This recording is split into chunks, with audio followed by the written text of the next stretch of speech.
Hi everyone, welcome back to another episode of the Fitness Education Series produced by the Australian Fitness Academy. It's like progressive overload for your brain. I'm your host, Tom Rock, and today's episode we're going to have a chat to Becc. So Becc is our newest student support member here. She's not really, doesn't seem new anymore. How long have you been here, Becc? Yeah, since May. Since May. I can't even do the maths of that. Yeah, so I think you've been on one podcast before in like the group setting. Yep. But I thought this would be a good opportunity to get Becc in and have a bit more of a chat about Becc's background in the fitness industry, what she's been doing, what she's done before, and sort of her pathway. So yeah, she's a wealth of knowledge that you guys can get in touch with now at student support. So yeah, reach out and get any questions. But thanks for jumping on, Becc. Thank you. Give us a bit of a rundown. So where'd your journey start, I guess, in the fitness industry? And yes, I guess in the fitness industry, I started getting into the gym when I was 16. Yep. So I was quite young. Yeah. And it started with, I guess, me using my home internet before I went to the gym to look at bodybuilding.com, find a workout. Were your mum and dad into the gym or like friends and family? No, parents weren't into the gym. I was a dancer from when I was younger. Yep. I'd stopped dancing, but through school I was doing like a lot of, I guess, PT, more what's it called, PE.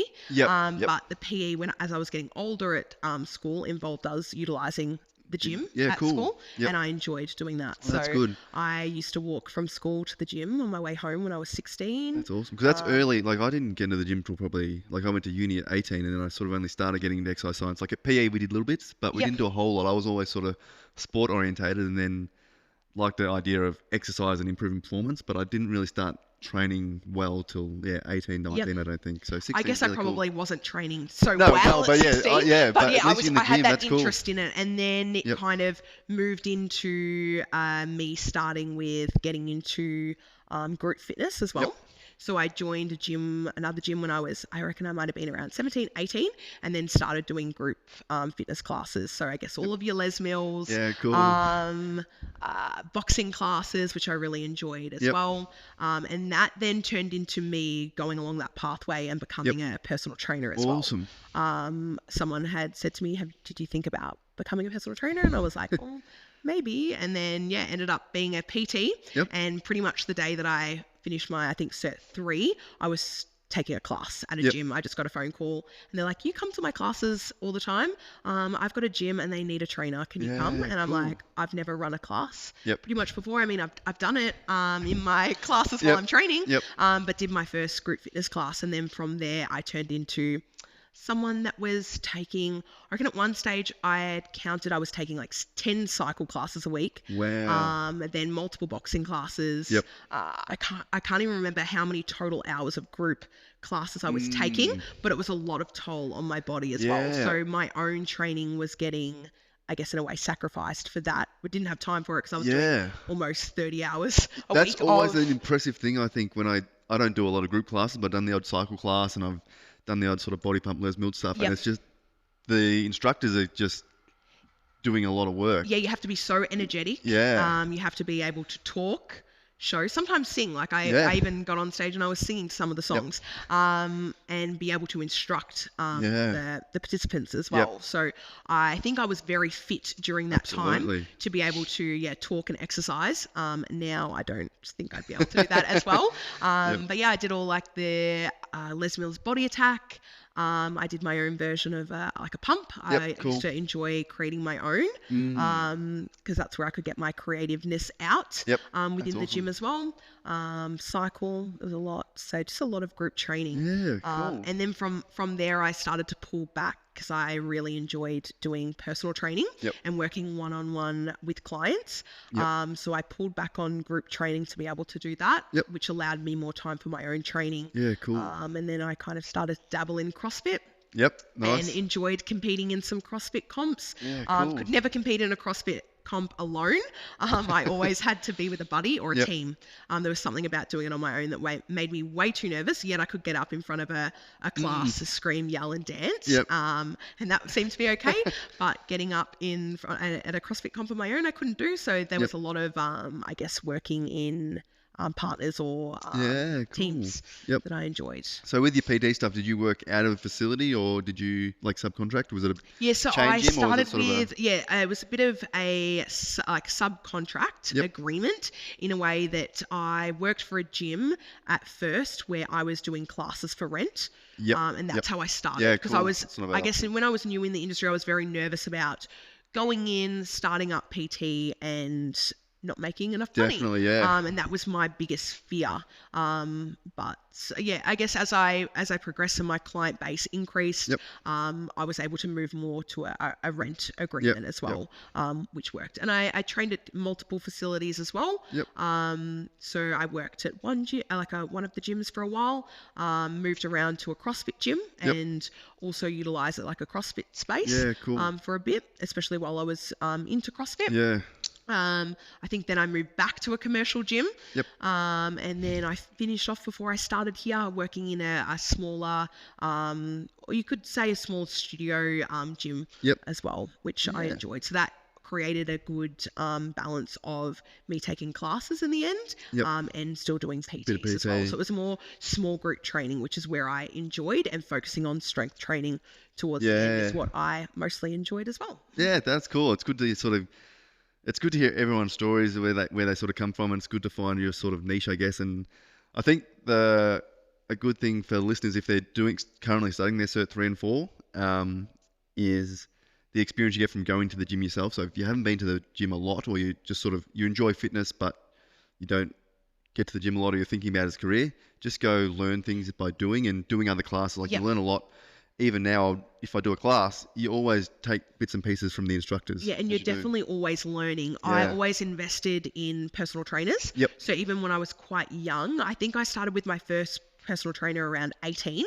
And I was working, so my parents did make me pay for that, but I wanted to do that because for me, I was learning every time. Absolutely. And I trained with multiple different trainers to learn from as well. That's cool. Even over the years. At the moment, I don't have a trainer, but it's something that I always enjoyed investing in because it's where I learnt the most.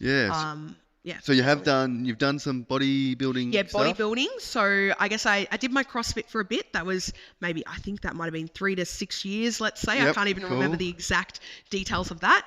I had quite a few injuries from it. A lot of I guess overuse injuries.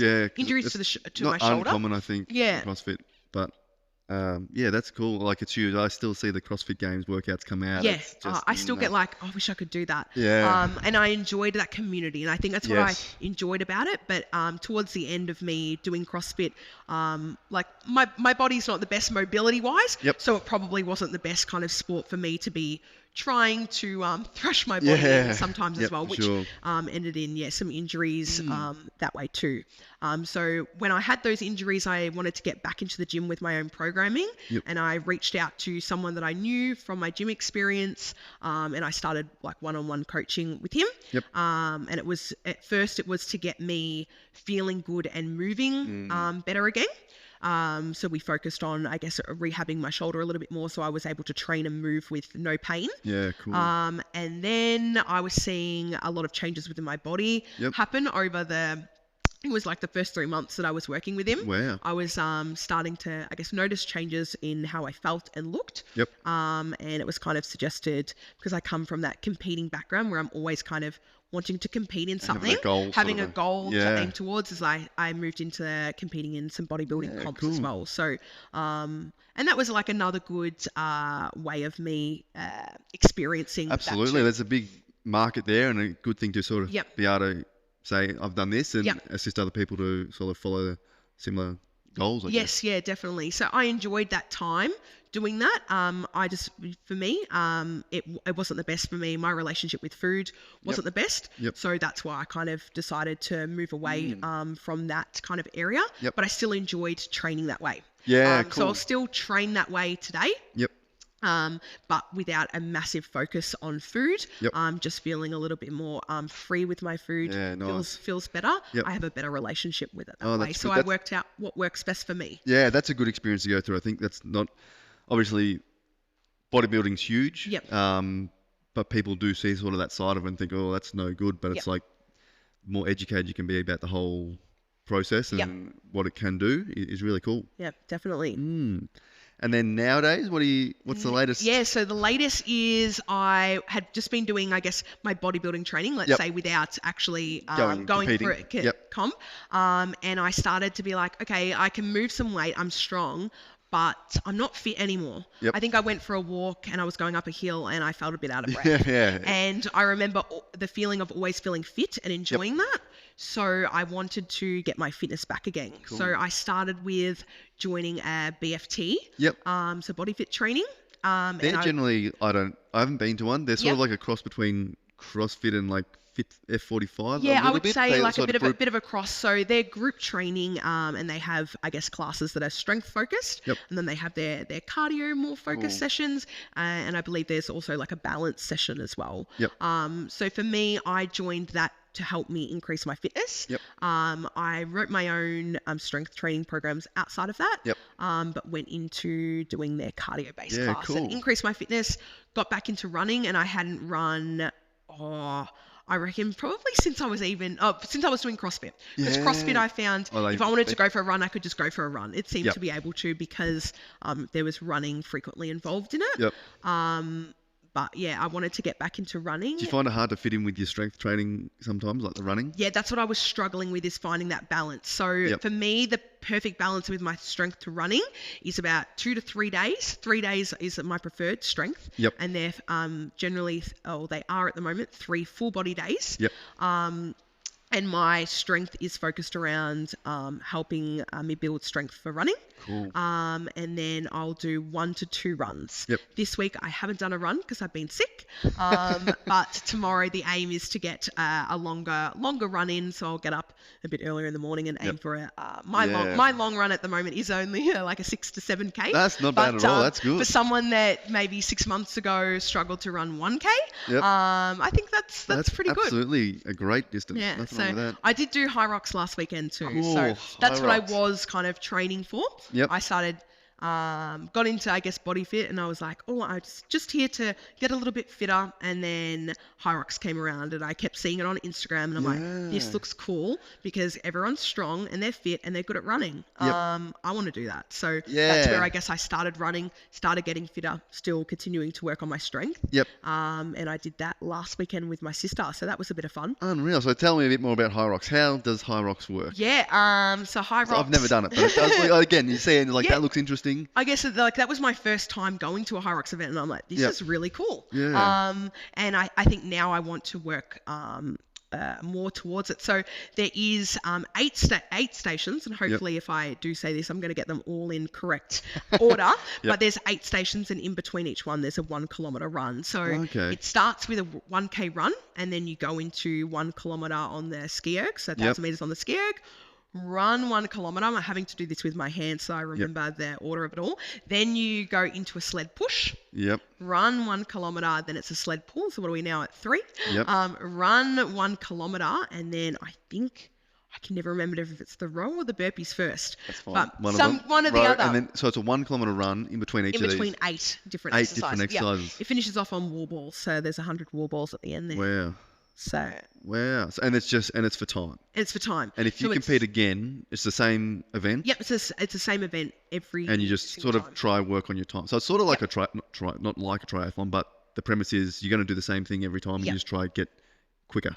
Yep, and it seems like every, I guess from what I've been following, is they're starting to put maybe more stricter rules in place. I guess as their competition is expanding and getting bigger as well.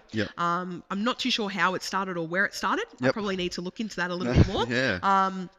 But I definitely believe that it's grown, and a lot more people are talking about it and enjoying it. I enjoyed it because I enjoyed the community aspect of it again, which I got from CrossFit. How do you think, is it much, like in terms of difference to CrossFit, is it like less barbell, less heavy barbell? Yeah, so less, I guess, heavy barbell. I can definitely see the transfer of someone that does CrossFit would be very good at it. But I guess the movements are the same for it every single time you do it. Whereas I guess at a CrossFit comp, you're going in, and so I guess sometimes at CrossFit comps they do provide you with a breakdown of what the event or the event's going to be.